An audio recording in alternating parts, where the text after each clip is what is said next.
Andrew, we've just had this panel on precision health, and I was wondering how AI could possibly accelerate those sorts of novel approaches to treating cancer.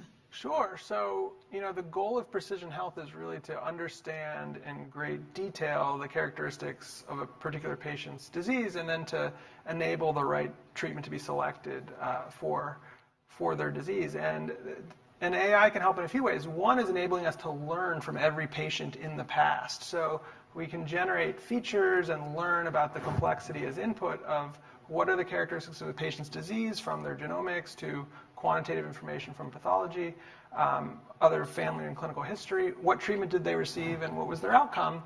And with machine learning, we can use each of these as a training example, and over time we will accumulate many training examples, and we've already seen this in a lot of our work, to where when we get a new patient sample, the goal is to be able to then apply these models to make a prediction for which treatment is going to be most effective for that particular patient based on the particular characteristics of their disease.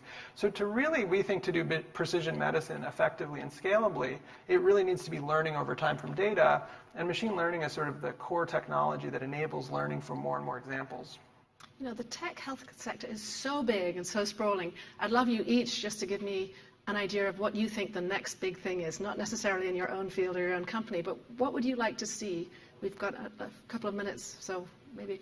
So I think I believe on AI in genomics and in healthcare, but with the notion of data plus some AI algorithms, which after generating vast majorities of the data over time gets better, bundled with biological insight development. If you can connect these three together and close the feedback loop, I think some significant unmet need in the clinical care in oncology and in other kind of diseases would get solved.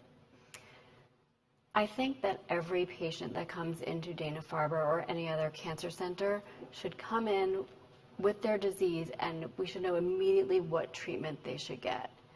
And in order for us to do that, versus testing things on them that might not work for that patient with that disease, we need more data, and we need data that can be put together, and then these machine learning algorithms can be built on top of.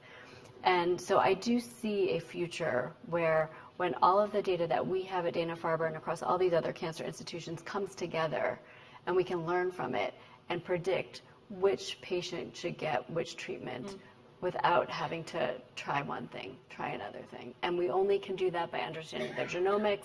We have a program at Dana-Farber called Immunoprofile, where we're now starting to profile the immune environment of every tumor so that we can start to put that data, the imaging, the pathology, the radiology, all of that together will allow us to make these predictions and treat patients the way that they should be treated immediately. Exciting prospect.